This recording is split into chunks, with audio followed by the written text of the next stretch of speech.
안녕하십니까? 역사의 숨결과 문화의 깊이를 탐험하는 시간입니다. 우리는 왜 이렇게 바쁘게 살아가면서도 종종 마음 한구석이 공허하고 무력하다고 느끼는 것일까요? 눈부신 기술 발전과 물질적 풍요 속에서도 해결되지 않는 인간 본연의 목마름. 오늘 우리는 그 해답의 실마리를 인류의 가장 오래된 영적 행위 중 하나인 기도에서 찾아보고자 합니다.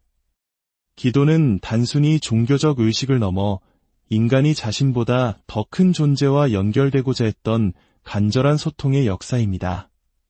오늘 이야기에 귀 기울이시기 전 잠시 이 영적인 여정에 동참해 주시길 부탁드립니다. 이야기가 여러분의 마음에 깊은 울림을 준다면 구독과 좋아요를 통해 더 많은 분들과 이 지혜의 빛을 나눌 수 있습니다.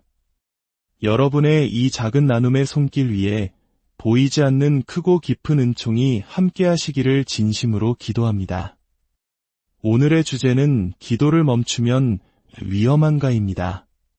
성경은 우리에게 항상 기뻐하라, 쉬지 말고 기도하라고 권면합니다. 이 구절을 처음 접하는 많은 분들은 의문을 가질 것입니다. 어떻게 잠도 자고 일도 하고 가족도 돌보면서 쉬지 않고 기도할 수 있을까? 사도 바울이 이 편지를 썼던 데살로니가 지역의 사람들은 우리보다 한가로운 삶을 살았기에 이런 권면이 가능했던 것일까요? 결코 그렇지 않습니다. 그 시대는 지금보다 훨씬 더 가혹한 핍박과 시련이 가득했습니다. 생존 자체가 위협받던 시절이었습니다. 오히려 그들은 절박했기에 기도를 생명줄처럼 붙들었던 것입니다. 현대 사회를 살아가는 우리에게 바쁘다는 말은 입버릇처럼 되었습니다. 바빠서 기도할 시간이 없다고 말합니다. 하지만 정말 그럴까요? 우리는 바쁜 와중에도 시간을 내어 백화점에 가고 맛집 앞에 길게 줄을 서며 여가를 즐깁니다. 결국 바쁘다는 것은 시간이 없다는 뜻이 아니라 마음의 우선순위에서 밀려났다는 것을 의미하는 것은 아닐까요? 우리는 무언가에 속고 있는 것일지도 모릅니다. 우리의 삶의 모범이 되시는 예수님께서는 그 누구보다 바쁜 삶을 사셨습니다.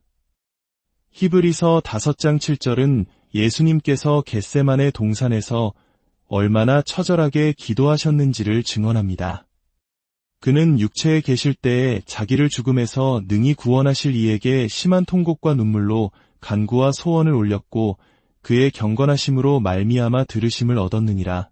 낮에는 수많은 사람들을 만나 가르치고 병든 자를 고치고 비방과 오해에 시달리셨던 그분께서도 밤이 되면 홀로 기도하며 하나님과의 깊은 교제를 나누셨습니다. 도대체 기도가 무엇이기에 이토록 중요하게 여겨지는 것일까요? 성경 예레미야서를 통해 하나님께서는 이스라엘 백성을 향해 무서운 경고를 하십니다. 내가 너희와 싸우고 너희 자손들과도 싸우리라. 전능하신 창조주께서 당신의 백성과 싸우시겠다는 이 선언보다 더 두려운 말씀이 있을까요? 우리는 살면서 의도치 않게 적을 만들기도 합니다. 하지만 사람과의 다툼은 어떻게든 해결의 실마리를 찾을 수 있지만 하나님을 적으로 돌린다면 그 누구도 감당할 수 없습니다. 하나님께서는 계속해서 말씀하십니다. 너 하늘아 이 일로 말미암아 놀랄지어다 심히 떨지어다 두려워할지어다. 지혜로운 사람은 마땅히 두려워해야 할 대상을 아는 사람입니다. 어리석은 자는 두려워할 하나님은 경외하지 않고 오히려 세상의 돈과 권력, 질병과 같은 것을 더 무서워합니다. 오늘날 많은 교회가 좋으신 하나님, 사랑의 하나님만을 이야기하며 우리가 마땅히 가져야 할 하나님에 대한 경외심, 즉 거룩한 두려움을 잊어가고 있습니다. 이 경외심이 사라질 때 우리의 믿음은 뿌리째 흔들리게 됩니다. 그렇다면 하나님께서 이토록 진노하신 이유는 무엇이었을까요? 예레미야 2장 13절은 그 이유를 명확히 밝힙니다. 내 백성이 2가지 악을 행하였나니 곧 그들이 생수의 근원되는 나를 버린 것과 스스로 웅덩이를 판 것인데 그것은 그 물을 가두지 못할 터진 웅덩이들이니라. 첫 번째 악은 생명의 근원이신 하나님을 버린 것입니다. 사람은 음식을 먹지 않고도 상당 기간 생존할 수 있지만 물 없이는 단 며칠도 버티기 힘듭니다. 하나님을 버리는 것은 영적인 생명수를 거부하고 죽음을 선택하는 것과 같습니다. 세상의 돈이나 명예, 쾌락으로는 결코 채워지지 않는 영혼의 갈증이 있습니다. 오직 생수의 근원 되시는 하나님만이 그 갈증을 해결하실 수 있습니다. 두 번째 악은 스스로 터진 웅덩이를 판 것입니다. 하나님을 떠난 인간은 그 빈자리를 채우기 위해 필사적으로 무언가를 찾아 헤맵니다. 그것이 돈이든 권력이든 사람이든 스스로의 노력으로 만족을 얻으려 합니다. 하지만 그것들은 모두 물을 가두지 못하는 터진 웅덩이와 같습니다. 아무리 채워도 결국엔 다 새어나가고 더 큰 허무와 갈증만을 남길 뿐입니다. 이 두 가지 악의 핵심은 바로 하나님과의 관계 단절입니다. 그리고 그 관계를 이어주는 유일한 통로가 바로 기도입니다. 기도는 하나님과의 영적인 호흡이며 생명줄입니다. 어떤 분들은 이렇게 생각할지 모릅니다. 나는 수년 동안 기도했지만 아무것도 변하지 않았습니다. 천만의 말씀입니다. 바로 그 기도가 지금까지 당신을 지탱해온 힘이었음을 기억해야 합니다. 상황이 바뀌지 않았을지라도 그 상황을 견뎌낼 힘을 주신 것이 바로 기도의 능력이었습니다. 여러분의 기도는 결코 땅에 떨어지지 않습니다. 그렇다면 기도는 우리 삶에 구체적으로 어떤 유익을 가져다 줄까요? 첫째, 기도는 하나님을 인격적으로 경험하는 유일한 통로입니다. 예레미야 29장은 약속합니다. 너희가 내게 부르짖으며 내게 와서 기도하면 내가 너희들의 기도를 들을 것이요 너희가 온 마음으로 나를 구하면 나를 찾을 것이요 나를 만나리라. 많은 이들이 믿음이 자라지 않는다고 하나님을 만나고 싶다고 말하면서도 기도하지 않습니다. 하나님을 만나는 길은 단순하고 명확합니다. 시간을 정해 무릎 꿇고 마음을 다해 그분을 찾을 때 하나님은 반드시 우리를 만나주십니다. 운전하며 듣는 방송이나 스쳐 지나가는 묵상만으로는 그 깊이를 체험하기 어렵습니다. 나의 시간과 정성, 모든 것을 드릴 때 비로소 우리는 살아계신 하나님을 인격적으로 경험하게 됩니다. 둘째, 기도는 우리의 영혼을 강하게 만드는 유일한 길입니다. 사람은 영이 살아야 진정으로 사는 것입니다. 초대교회 성도들은 핍박과 위협 속에서 함께 모여 기도했습니다. 그들이 기도할 때 땅이 진동했고 성령의 충만함을 받아 담대하게 복음을 전했습니다. 놀라운 것은 그들을 위협하던 세력들이 더 이상 그들을 함부로 건드리지 못했다는 사실입니다. 기도하는 사람에게는 세상이 감당할 수 없는 영적인 권위, 영권이 생깁니다. 제가 아는 한 집사님의 남편은 예수를 믿지 않았지만 기도하는 아내의 영권을 인정했습니다. 그는 중요한 사업적 결정을 내릴 때마다 아내에게 이 사람과 손을 잡아야 할지 기도해 보시오라고 부탁했습니다. 아내가 가진 학식이나 재물이 아니라 하나님과 연결된 그 영적인 힘을 신뢰했던 것입니다. 가정이든 직장이든 교회가 영적인 권위를 잃어버리면 세상의 조롱거리가 되고 질서가 무너집니다. 그 영권은 오직 기도의 무릎을 통해서만 얻을 수 있습니다. 셋째, 기도를 통해 우리는 거룩한 삶으로 변화될 수 있습니다. 디모데전서 4장 5절은 하나님의 말씀과 기도로 거룩하여짐이라고 선포합니다. 우리의 결심이나 노력만으로는 결코 악한 습관을 끊거나 변화될 수 없습니다. 수십 년간 새해마다 똑같은 결심을 반복하지만 실패하는 이유가 여기에 있습니다. 깨닫는 것만으로는 부족합니다. 그 깨달음을 가지고 하나님의 보좌 앞에 나아가 기도할 때 이로부터 부어주시는 능력으로 우리의 연약함과 죄의 습관들이 비로소 끊어지게 됩니다. 변화는 나의 결단이 아닌 기도를 통해 임하는 하나님의 능력으로만 가능합니다. 넷째, 기도는 악한 영의 세력을 이기는 가장 강력한 무기입니다. 예수님께서는 베드로에게 사탄이 너를 밀가부르듯 하려고 요구하였으나 그러나 내가 너를 위하여 내 믿음이 떨어지지 않기를 기도하였노니 라고 말씀하셨습니다. 예수님의 중보기도가 없었다면 베드로는 이미 넘어졌을 것입니다. 마귀가 가장 두려워하는 것은 학식이 높은 사람도 목소리가 큰 사람도 아닙니다. 바로 무릎 꿇고 기도하는 사람입니다. 예수님의 제자들이 귀신 들린 아이를 고치지 못했을 때 주님은 기도 외에 다른 것으로는 이런 종류가 나갈 수 없느니라고 분명히 말씀하셨습니다. 다섯째, 기도는 우리의 환경을 바꾸는 유일한 능력입니다. 사도 베드로가 감옥에 갇혔을 때 교회는 그를 위해 간절히 기도했습니다. 인간적인 방법으로는 아무것도 할 수 없는 절망적인 상황이었습니다. 그러나 그들의 기도가 하늘에 닿았을 때 하나님은 천사를 보내시어 굳게 닫힌 옥문을 여시고 베드로를 구출하셨습니다. 기도는 불가능해 보이는 환경을 바꾸는 열쇠입니다. 사람의 마음을 움직이시고 없던 길을 만드시는 분이 바로 우리가 기도하는 하나님이십니다. 낙심하고 주저앉아 있는 대신 그 시간에 무릎 꿇고 기도하십시오. 기도는 절망을 희망으로 바꾸는 가장 위대한 반전의 드라마를 시작하게 합니다.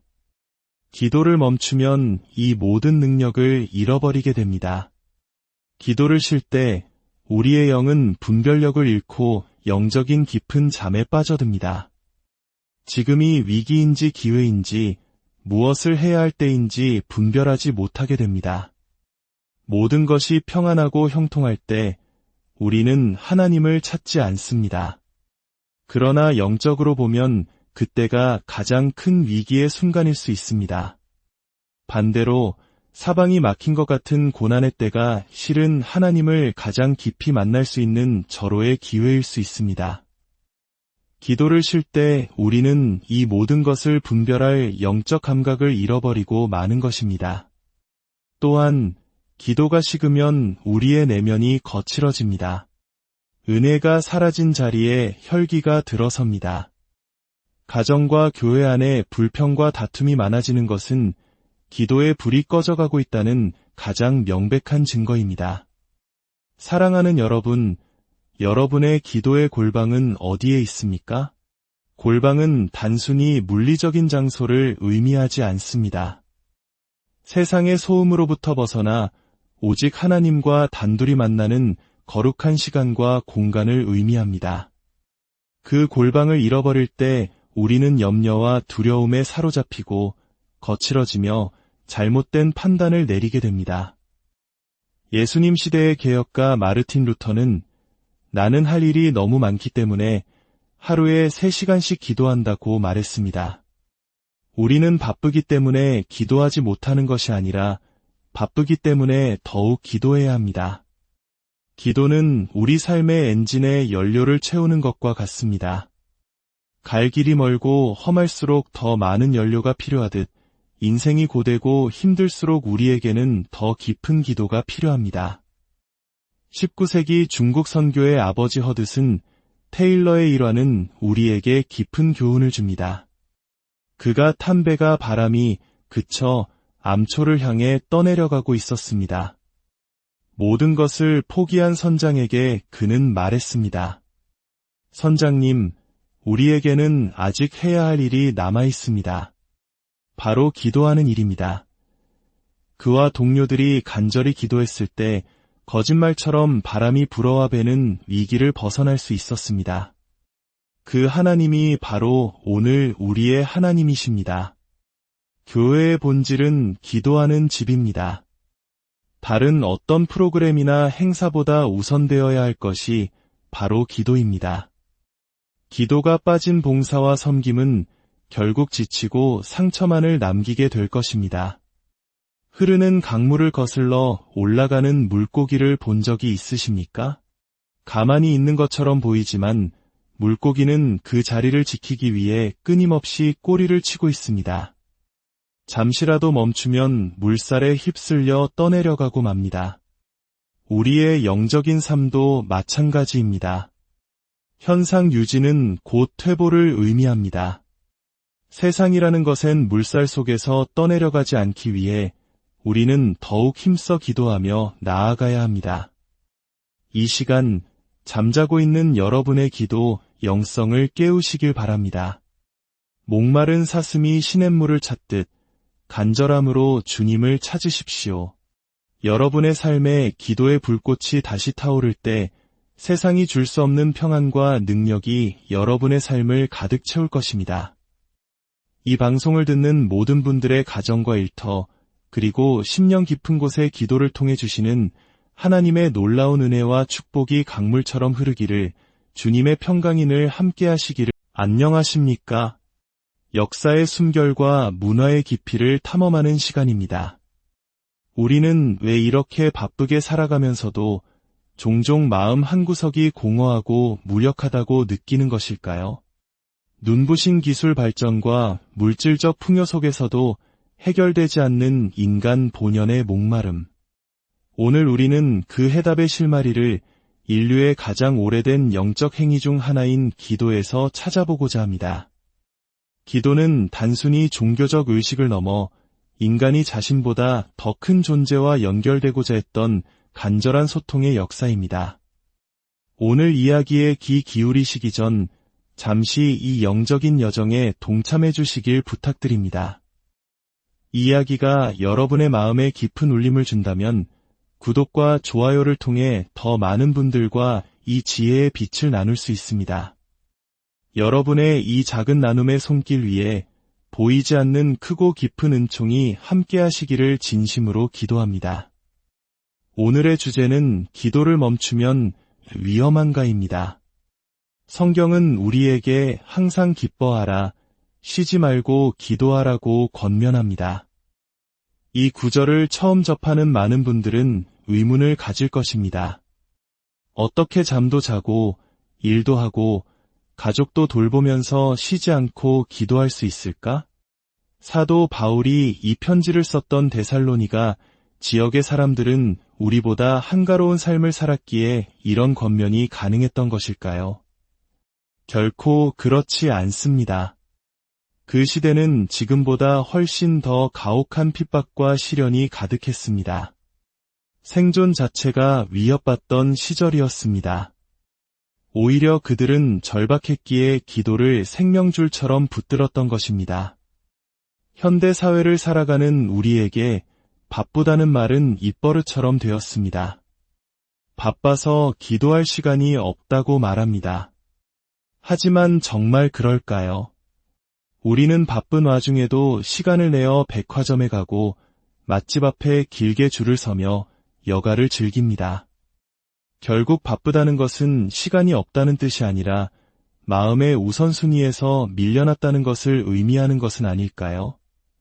우리는 무언가에 속고 있는 것일지도 모릅니다. 우리의 삶의 모범이 되시는 예수님께서는 그 누구보다 바쁜 삶을 사셨습니다. 히브리서 5장 7절은 예수님께서 겟세마네 동산에서 얼마나 처절하게 기도하셨는지를 증언합니다. 그는 육체에 계실 때에 자기를 죽음에서 능히 구원하실 이에게 심한 통곡과 눈물로 간구와 소원을 올렸고 그의 경건하심으로 말미암아 들으심을 얻었느니라. 낮에는 수많은 사람들을 만나 가르치고 병든 자를 고치고 비방과 오해에 시달리셨던 그분께서도 밤이 되면 홀로 기도하며 하나님과의 깊은 교제를 나누셨습니다. 도대체 기도가 무엇이기에 이토록 중요하게 여겨지는 것일까요? 성경 예레미야서를 통해 하나님께서는 이스라엘 백성을 향해 무서운 경고를 하십니다. 내가 너희와 싸우고 너희 자손들과도 싸우리라. 전능하신 창조주께서 당신의 백성과 싸우시겠다는 이 선언보다 더 두려운 말씀이 있을까요? 우리는 살면서 의도치 않게 적을 만들기도 합니다. 하지만 사람과의 다툼은 어떻게든 해결의 실마리를 찾을 수 있지만 하나님을 적으로 돌린다면 그 누구도 감당할 수 없습니다. 하나님께서는 계속해서 말씀하십니다. 너 하늘아 이 일로 말미암아 놀랄지어다 심히 떨지어다 두려워할지어다. 지혜로운 사람은 마땅히 두려워해야 할 대상을 아는 사람입니다. 어리석은 자는 두려워할 하나님은 경외하지 않고 오히려 세상의 돈과 권력, 질병과 같은 것을 더 무서워합니다. 오늘날 많은 교회가 좋으신 하나님, 사랑의 하나님만을 이야기하며 우리가 마땅히 가져야 할 하나님에 대한 경외심, 즉 거룩한 두려움을 잊어가고 있습니다. 이 경외심이 사라질 때 우리의 믿음은 뿌리째 흔들리게 됩니다. 그렇다면 하나님께서 이토록 진노하신 이유는 무엇이었을까요? 예레미야 2장 13절은 그 이유를 명확히 밝힙니다. 내 백성이 두 가지 악을 행하였나니 곧 그들이 생수의 근원되는 나를 버린 것과 스스로 웅덩이를 판 것인데 그것은 그 물을 가두지 못할 터진 웅덩이들이니라. 첫 번째 악은 생명의 근원이신 하나님을 버린 것입니다. 사람은 음식을 먹지 않고도 상당 기간 생존할 수 있지만 물 없이는 단 며칠도 버티기 힘듭니다. 하나님을 버리는 것은 영적인 생명수를 거부하고 죽음을 선택하는 것과 같습니다. 세상의 돈이나 명예, 쾌락으로는 결코 채워지지 않는 영혼의 갈증이 있습니다. 오직 생수의 근원 되시는 하나님만이 그 갈증을 해결하실 수 있습니다. 두 번째 악은 스스로 터진 웅덩이를 판 것입니다. 하나님을 떠난 인간은 그 빈자리를 채우기 위해 필사적으로 무언가를 찾아 헤맵니다. 그것이 돈이든 권력이든 사람이든 스스로의 노력으로 만족을 얻으려 합니다. 하지만 그것들은 모두 물을 가두지 못하는 터진 웅덩이와 같습니다. 아무리 채워도 결국엔 다 새어나가고 더 큰 허무와 갈증만을 남길 뿐입니다. 이 두 가지 악의 핵심은 바로 하나님과의 관계 단절입니다. 그리고 그 관계를 이어주는 유일한 통로가 바로 기도입니다. 기도는 하나님과의 영적인 호흡이며 생명줄입니다. 어떤 분들은 이렇게 생각할지 모릅니다. 나는 수년 동안 기도했지만 아무것도 변하지 않았습니다. 천만의 말씀입니다. 바로 그 기도가 지금까지 당신을 지탱해온 힘이었음을 기억해야 합니다. 상황이 바뀌지 않았을지라도 그 상황을 견뎌낼 힘을 주신 것이 바로 기도의 능력이었습니다.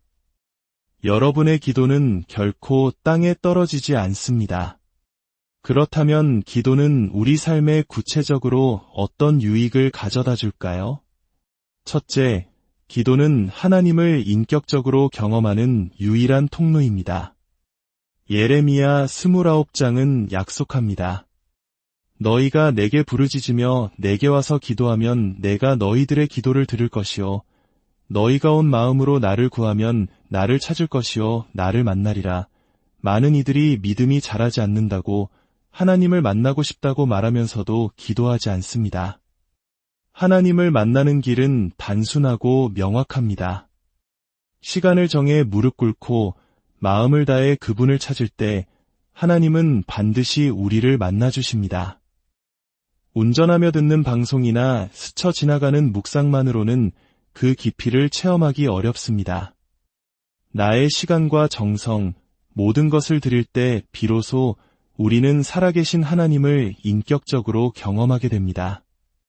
둘째, 기도는 우리의 영혼을 강하게 만드는 유일한 길입니다. 사람은 영이 살아야 진정으로 사는 것입니다. 초대교회 성도들은 핍박과 위협 속에서 함께 모여 기도했습니다. 그들이 기도할 때 땅이 진동했고 성령의 충만함을 받아 담대하게 복음을 전했습니다. 놀라운 것은 그들을 위협하던 세력들이 더 이상 그들을 함부로 건드리지 못했다는 사실입니다. 기도하는 사람에게는 세상이 감당할 수 없는 영적인 권위, 영권이 생깁니다. 제가 아는 한 집사님의 남편은 예수를 믿지 않았지만 기도하는 아내의 영권을 인정했습니다. 그는 중요한 사업적 결정을 내릴 때마다 아내에게 이 사람과 손을 잡아야 할지 기도해 보시오라고 부탁했습니다. 아내가 가진 학식이나 재물이 아니라 하나님과 연결된 그 영적인 힘을 신뢰했던 것입니다. 가정이든 직장이든 교회가 영적인 권위를 잃어버리면 세상의 조롱거리가 되고 질서가 무너집니다. 그 영권은 오직 기도의 무릎을 통해서만 얻을 수 있습니다. 셋째, 기도를 통해 우리는 거룩한 삶으로 변화될 수 있습니다. 디모데전서 4장 5절은 하나님의 말씀과 기도로 거룩하여짐이라고 선포합니다.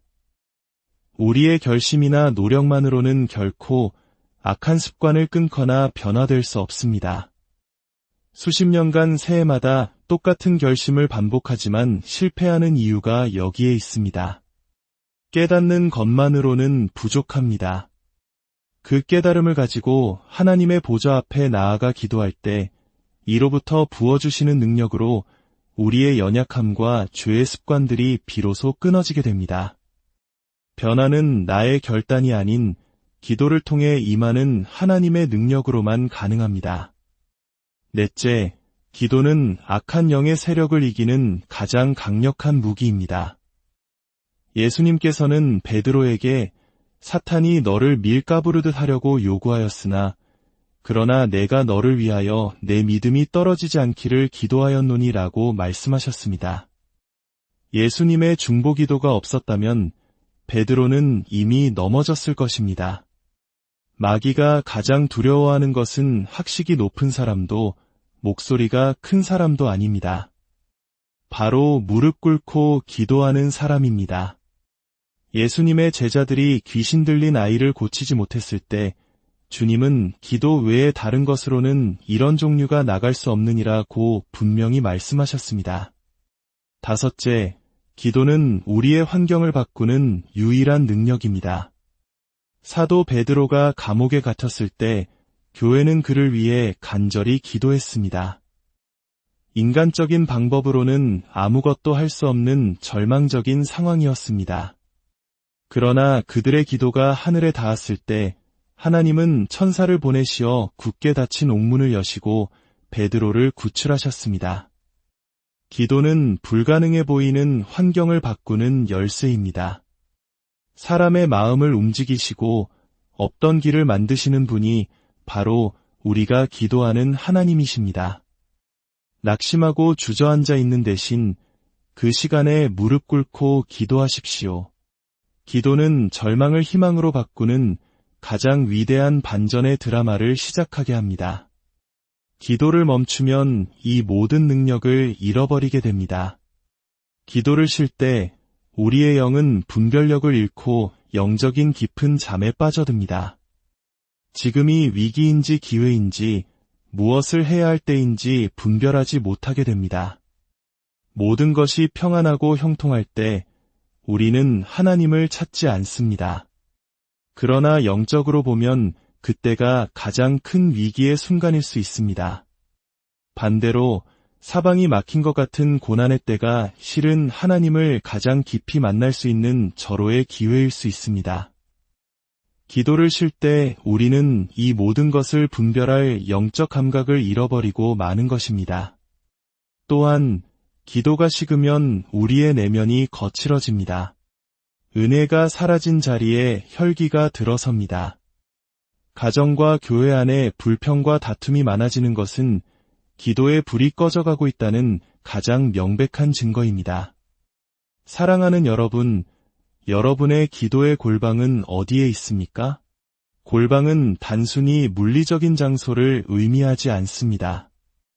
세상의 소음으로부터 벗어나 오직 하나님과 단둘이 만나는 거룩한 시간과 공간을 의미합니다. 그 골방을 잃어버릴 때 우리는 염려와 두려움에 사로잡히고 거칠어지며 잘못된 판단을 내리게 됩니다. 예수님 시대의 개혁가 마르틴 루터는 나는 할 일이 너무 많기 때문에 하루에 3시간씩 기도한다고 말했습니다. 우리는 바쁘기 때문에 기도하지 못하는 것이 아니라 바쁘기 때문에 더욱 기도해야 합니다. 기도는 우리 삶의 엔진에 연료를 채우는 것과 같습니다. 갈 길이 멀고 험할수록 더 많은 연료가 필요하듯 인생이 고되고 힘들수록 우리에게는 더 깊은 기도가 필요합니다. 19세기 중국 선교의 아버지 허드슨 테일러의 일화는 우리에게 깊은 교훈을 줍니다. 그가 탄 배가 바람이 그쳐 암초를 향해 떠내려가고 있었습니다. 모든 것을 포기한 선장에게 그는 말했습니다. 선장님, 우리에게는 아직 해야 할 일이 남아 있습니다. 바로 기도하는 일입니다. 그와 동료들이 간절히 기도했을 때 거짓말처럼 바람이 불어와 배는 위기를 벗어날 수 있었습니다. 그 하나님이 바로 오늘 우리의 하나님이십니다. 교회의 본질은 기도하는 집입니다. 다른 어떤 프로그램이나 행사보다 우선되어야 할 것이 바로 기도입니다. 기도가 빠진 봉사와 섬김은 결국 지치고 상처만을 남기게 될 것입니다. 흐르는 강물을 거슬러 올라가는 물고기를 본 적이 있으십니까? 가만히 있는 것처럼 보이지만 물고기는 그 자리를 지키기 위해 끊임없이 꼬리를 치고 있습니다. 잠시라도 멈추면 물살에 휩쓸려 떠내려가고 맙니다. 우리의 영적인 삶도 마찬가지입니다. 현상 유지는 곧 퇴보를 의미합니다. 세상이라는 것엔 물살 속에서 떠내려가지 않기 위해 우리는 더욱 힘써 기도하며 나아가야 합니다. 이 시간 잠자고 있는 여러분의 기도 영성을 깨우시길 바랍니다. 목마른 사슴이 시냇물을 찾듯 간절함으로 주님을 찾으십시오. 여러분의 삶에 기도의 불꽃이 다시 타오를 때 세상이 줄 수 없는 평안과 능력이 여러분의 삶을 가득 채울 것입니다. 이 방송을 듣는 모든 분들의 가정과 일터, 그리고 심령 깊은 곳에 기도를 통해 주시는 하나님의 놀라운 은혜와 축복이 강물처럼 흐르기를 주님의 평강인을 함께 하시기를. 안녕하십니까? 역사의 숨결과 문화의 깊이를 탐험하는 시간입니다. 우리는 왜 이렇게 바쁘게 살아가면서도 종종 마음 한구석이 공허하고 무력하다고 느끼는 것일까요? 눈부신 기술 발전과 물질적 풍요 속에서도 해결되지 않는 인간 본연의 목마름. 오늘 우리는 그 해답의 실마리를 인류의 가장 오래된 영적 행위 중 하나인 기도에서 찾아보고자 합니다. 기도는 단순히 종교적 의식을 넘어 인간이 자신보다 더 큰 존재와 연결되고자 했던 간절한 소통의 역사입니다. 오늘 이야기에 귀 기울이시기 전 잠시 이 영적인 여정에 동참해 주시길 부탁드립니다. 이야기가 여러분의 마음에 깊은 울림을 준다면 구독과 좋아요를 통해 더 많은 분들과 이 지혜의 빛을 나눌 수 있습니다. 여러분의 이 작은 나눔의 손길 위에 보이지 않는 크고 깊은 은총이 함께 하시기를 진심으로 기도합니다. 오늘의 주제는 기도를 멈추면 위험한가입니다.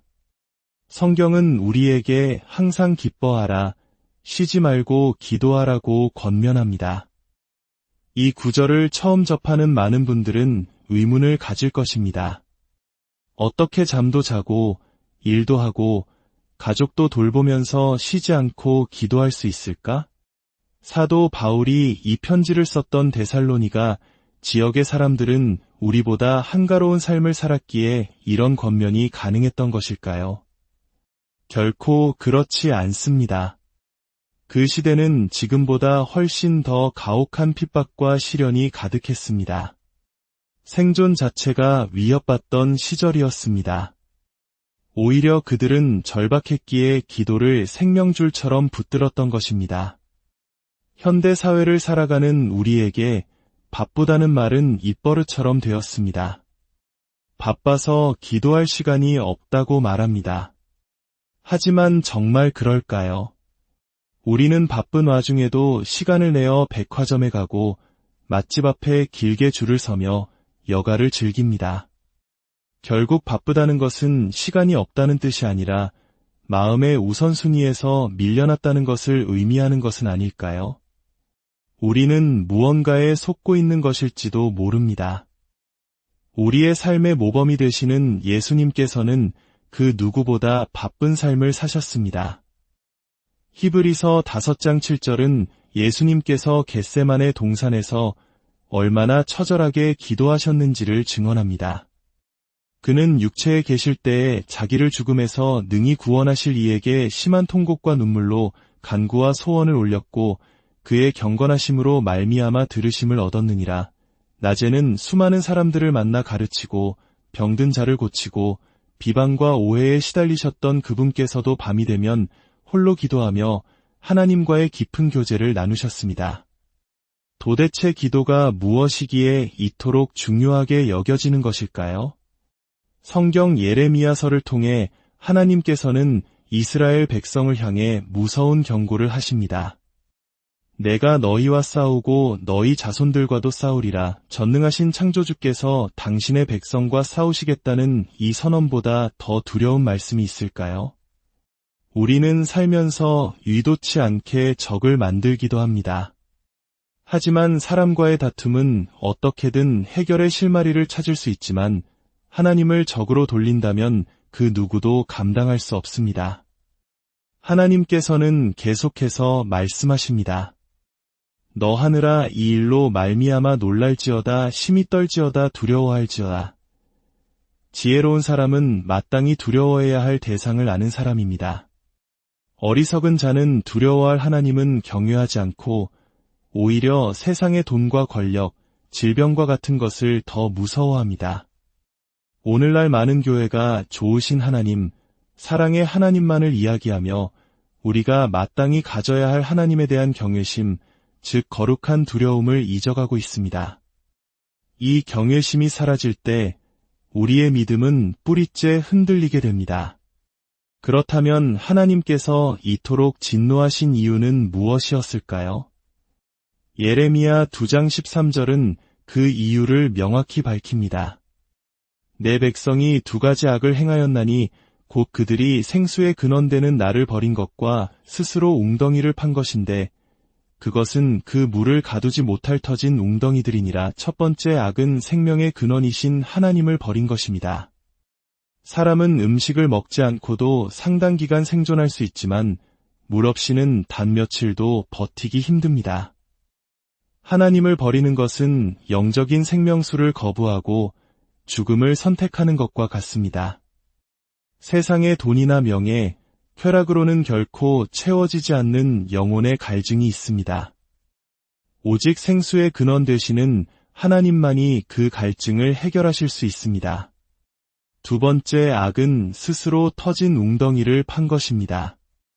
하나님을 떠난 인간은 그 빈자리를 채우기 위해 필사적으로 무언가를 찾아 헤맵니다. 그것이 돈이든 권력이든 사람이든 스스로의 노력으로 만족을 얻으려 합니다.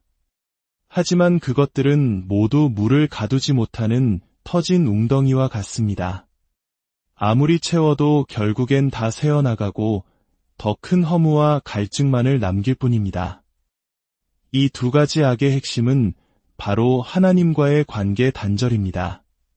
그리고 그 관계를 이어주는 유일한 통로가 바로 기도입니다. 기도는 하나님과의 영적인 호흡이며 생명줄입니다. 어떤 분들은 이렇게 생각할지 모릅니다. 나는 수년 동안 기도했지만 아무것도 변하지 않았습니다. 천만의 말씀입니다. 바로 그 기도가 지금까지 당신을 지탱해온 힘이었음을 기억해야 합니다. 상황이 바뀌지 않았을지라도 그 상황을 견뎌낼 힘을 주신 것이 바로 기도의 능력이었습니다. 여러분의 기도는 결코 땅에 떨어지지 않습니다. 그렇다면 기도는 우리 삶에 구체적으로 어떤 유익을 가져다 줄까요? 첫째, 기도는 하나님을 인격적으로 경험하는 유일한 통로입니다. 예레미야 29장은 약속합니다. 너희가 내게 부르짖으며 내게 와서 기도하면 내가 너희들의 기도를 들을 것이요 너희가 온 마음으로 나를 구하면 나를 찾을 것이요 나를 만나리라. 많은 이들이 믿음이 자라지 않는다고 하나님을 만나고 싶다고 말하면서도 기도하지 않습니다. 하나님을 만나는 길은 단순하고 명확합니다. 시간을 정해 무릎 꿇고 마음을 다해 그분을 찾을 때 하나님은 반드시 우리를 만나주십니다. 운전하며 듣는 방송이나 스쳐 지나가는 묵상만으로는 그 깊이를 체험하기 어렵습니다. 나의 시간과 정성, 모든 것을 드릴 때 비로소 우리는 살아계신 하나님을 인격적으로 경험하게 됩니다. 둘째, 기도는 우리의 영혼을 강하게 만드는 유일한 길입니다. 사람은 영이 살아야 진정으로 사는 것입니다. 초대교회 성도들은 핍박과 위협 속에서 함께 모여 기도했습니다. 그들이 기도할 때 땅이 진동했고 성령의 충만함을 받아 담대하게 복음을 전했습니다. 놀라운 것은 그들을 위협하던 세력들이 더 이상 그들을 함부로 건드리지 못했다는 사실입니다. 기도하는 사람에게는 세상이 감당할 수 없는 영적인 권위, 영권이 생깁니다. 제가 아는 한 집사님의 남편은 예수를 믿지 않았지만 기도하는 아내의 영권을 인정했습니다. 그는 중요한 사업적 결정을 내릴 때마다 아내에게 이 사람과 손을 잡아야 할지 기도해 보시오라고 부탁했습니다. 아내가 가진 학식이나 재물이 아니라 하나님과 연결된 그 영적인 힘을 신뢰했던 것입니다. 가정이든 직장이든 교회가 영적인 권위를 잃어버리면 세상의 조롱거리가 되고 질서가 무너집니다. 그 영권은 오직 기도의 무릎을 통해서만 얻을 수 있습니다. 셋째, 기도를 통해 우리는 거룩한 삶으로 변화될 수 있습니다. 디모데전서 4장 5절은 하나님의 말씀과 기도로 거룩하여짐이라고 선포합니다. 우리의 결심이나 노력만으로는 결코 악한 습관을 끊거나 변화될 수 없습니다. 수십 년간 새해마다 똑같은 결심을 반복하지만 실패하는 이유가 여기에 있습니다. 깨닫는 것만으로는 부족합니다. 그 깨달음을 가지고 하나님의 보좌 앞에 나아가 기도할 때 이로부터 부어주시는 능력으로 우리의 연약함과 죄의 습관들이 비로소 끊어지게 됩니다. 변화는 나의 결단이 아닌 기도를 통해 임하는 하나님의 능력으로만 가능합니다. 넷째, 기도는 악한 영의 세력을 이기는 가장 강력한 무기입니다. 예수님께서는 베드로에게 사탄이 너를 밀가부르듯 하려고 요구하였으나 그러나 내가 너를 위하여 내 믿음이 떨어지지 않기를 기도하였노니라고 말씀하셨습니다. 예수님의 중보기도가 없었다면 베드로는 이미 넘어졌을 것입니다. 마귀가 가장 두려워하는 것은 학식이 높은 사람도 목소리가 큰 사람도 아닙니다. 바로 무릎 꿇고 기도하는 사람입니다. 예수님의 제자들이 귀신 들린 아이를 고치지 못했을 때 주님은 기도 외에 다른 것으로는 이런 종류가 나갈 수 없느니라고 분명히 말씀하셨습니다. 다섯째, 기도는 우리의 환경을 바꾸는 유일한 능력입니다. 사도 베드로가 감옥에 갇혔을 때 교회는 그를 위해 간절히 기도했습니다. 인간적인 방법으로는 아무것도 할 수 없는 절망적인 상황이었습니다. 그러나 그들의 기도가 하늘에 닿았을 때 하나님은 천사를 보내시어 굳게 닫힌 옥문을 여시고 베드로를 구출하셨습니다. 기도는 불가능해 보이는 환경을 바꾸는 열쇠입니다. 사람의 마음을 움직이시고 없던 길을 만드시는 분이 바로 우리가 기도하는 하나님이십니다. 낙심하고 주저앉아 있는 대신 그 시간에 무릎 꿇고 기도하십시오. 기도는 절망을 희망으로 바꾸는 가장 위대한 반전의 드라마를 시작하게 합니다.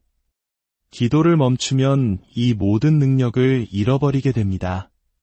기도를 쉴 때 우리의 영은 분별력을 잃고 영적인 깊은 잠에 빠져듭니다. 지금이 위기인지 기회인지 무엇을 해야 할 때인지 분별하지 못하게 됩니다. 모든 것이 평안하고 형통할 때 우리는 하나님을 찾지 않습니다. 그러나 영적으로 보면 그때가 가장 큰 위기의 순간일 수 있습니다. 반대로 사방이 막힌 것 같은 고난의 때가 실은 하나님을 가장 깊이 만날 수 있는 절호의 기회일 수 있습니다. 기도를 쉴 때 우리는 이 모든 것을 분별할 영적 감각을 잃어버리고 마는 것입니다. 또한 기도가 식으면 우리의 내면이 거칠어집니다. 은혜가 사라진 자리에 혈기가 들어섭니다. 가정과 교회 안에 불평과 다툼이 많아지는 것은 기도의 불이 꺼져가고 있다는 가장 명백한 증거입니다. 사랑하는 여러분, 여러분의 기도의 골방은 어디에 있습니까? 골방은 단순히 물리적인 장소를 의미하지 않습니다. 세상의 소음으로부터 벗어나 오직 하나님과 단둘이 만나는 거룩한 시간과 공간을 의미합니다. 그 골방을 잃어버릴 때 우리는 염려와 두려움에 사로잡히고 거칠어지며 잘못된 판단을 내리게 됩니다.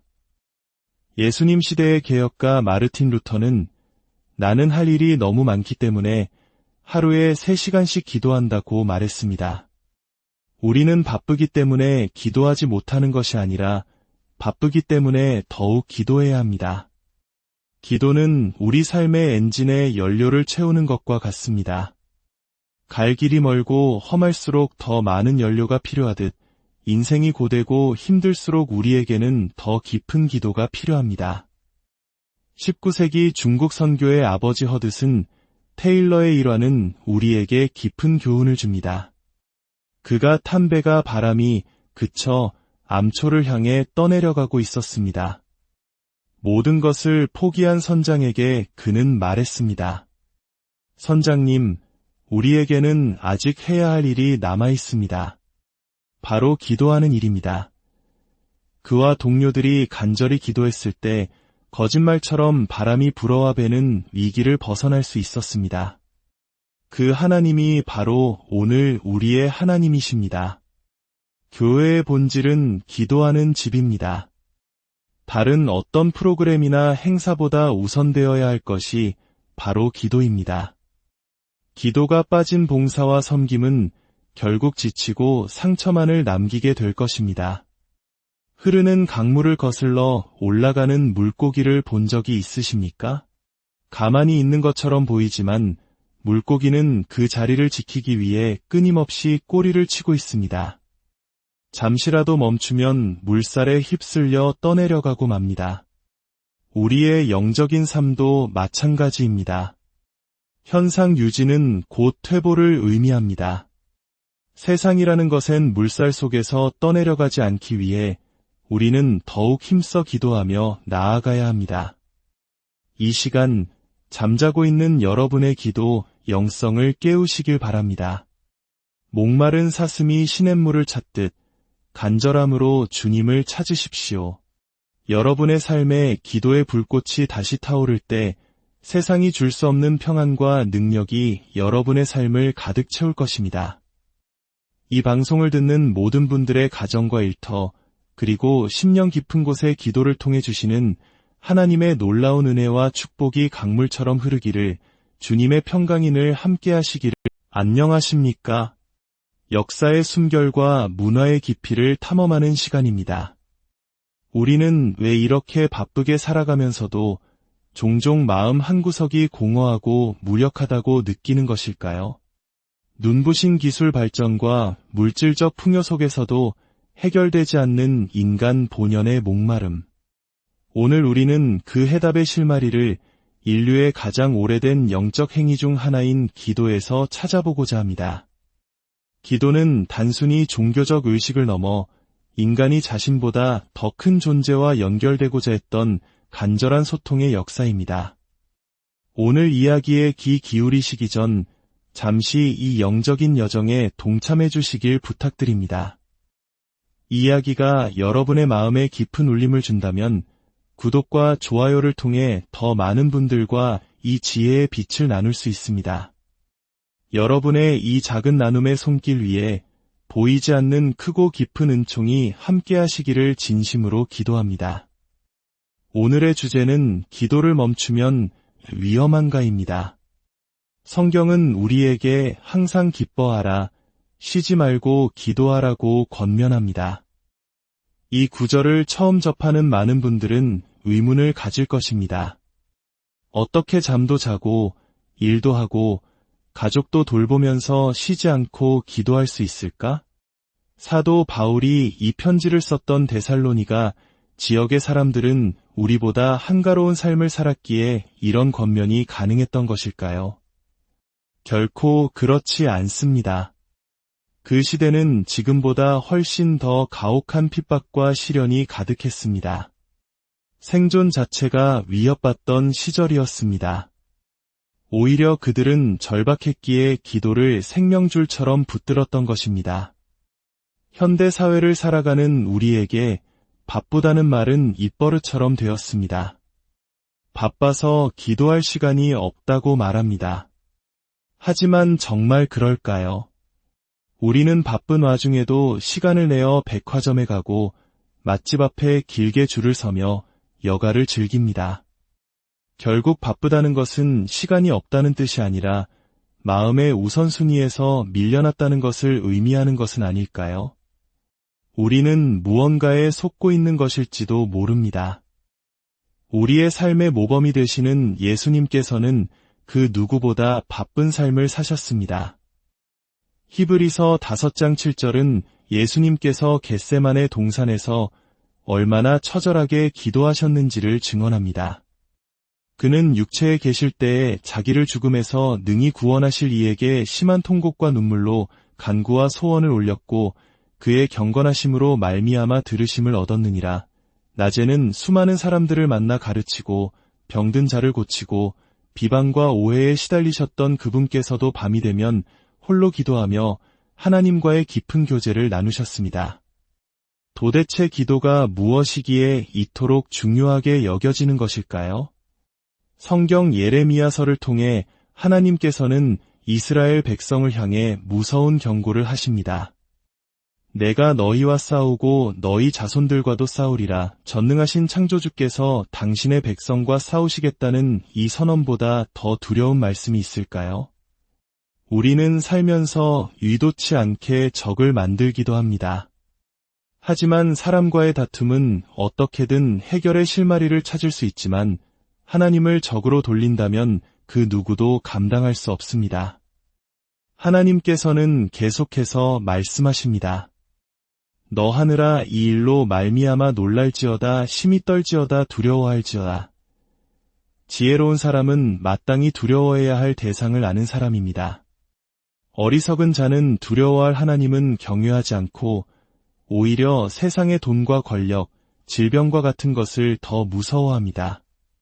오늘날 많은 교회가 좋으신 하나님, 사랑의 하나님만을 이야기하며 우리가 마땅히 가져야 할 하나님에 대한 경외심, 즉 거룩한 두려움을 잊어가고 있습니다. 이 경외심이 사라질 때 우리의 믿음은 뿌리째 흔들리게 됩니다. 그렇다면 하나님께서 이토록 진노하신 이유는 무엇이었을까요? 예레미야 2장 13절은 그 이유를 명확히 밝힙니다. 내 백성이 2가지 악을 행하였나니 곧 그들이 생수의 근원되는 나를 버린 것과 스스로 웅덩이를 판 것인데 그것은 그 물을 가두지 못할 터진 웅덩이들이니라. 첫 번째 악은 생명의 근원이신 하나님을 버린 것입니다. 사람은 음식을 먹지 않고도 상당 기간 생존할 수 있지만 물 없이는 단 며칠도 버티기 힘듭니다. 하나님을 버리는 것은 영적인 생명수를 거부하고 죽음을 선택하는 것과 같습니다. 세상의 돈이나 명예, 쾌락으로는 결코 채워지지 않는 영혼의 갈증이 있습니다. 오직 생수의 근원 되시는 하나님만이 그 갈증을 해결하실 수 있습니다. 두 번째 악은 스스로 터진 웅덩이를 판 것입니다. 하나님을 떠난 인간은 그 빈자리를 채우기 위해 필사적으로 무언가를 찾아 헤맵니다. 그것이 돈이든 권력이든 사람이든 스스로의 노력으로 만족을 얻으려 합니다. 하지만 그것들은 모두 물을 가두지 못하는 터진 웅덩이와 같습니다. 아무리 채워도 결국엔 다 새어나가고 더 큰 허무와 갈증만을 남길 뿐입니다. 이 두 가지 악의 핵심은 바로 하나님과의 관계 단절입니다. 그리고 그 관계를 이어주는 유일한 통로가 바로 기도입니다. 기도는 하나님과의 영적인 호흡이며 생명줄입니다. 어떤 분들은 이렇게 생각할지 모릅니다. 나는 수년 동안 기도했지만 아무것도 변하지 않았습니다. 천만의 말씀입니다. 바로 그 기도가 지금까지 당신을 지탱해온 힘이었음을 기억해야 합니다. 상황이 바뀌지 않았을지라도 그 상황을 견뎌낼 힘을 주신 것이 바로 기도의 능력이었습니다. 여러분의 기도는 결코 땅에 떨어지지 않습니다. 그렇다면 기도는 우리 삶에 구체적으로 어떤 유익을 가져다 줄까요? 첫째, 기도는 하나님을 인격적으로 경험하는 유일한 통로입니다. 예레미야 29장은 약속합니다. 너희가 내게 부르짖으며 내게 와서 기도하면 내가 너희들의 기도를 들을 것이요 너희가 온 마음으로 나를 구하면 나를 찾을 것이요 나를 만나리라. 많은 이들이 믿음이 자라지 않는다고 하나님을 만나고 싶다고 말하면서도 기도하지 않습니다. 하나님을 만나는 길은 단순하고 명확합니다. 시간을 정해 무릎 꿇고 마음을 다해 그분을 찾을 때 하나님은 반드시 우리를 만나주십니다.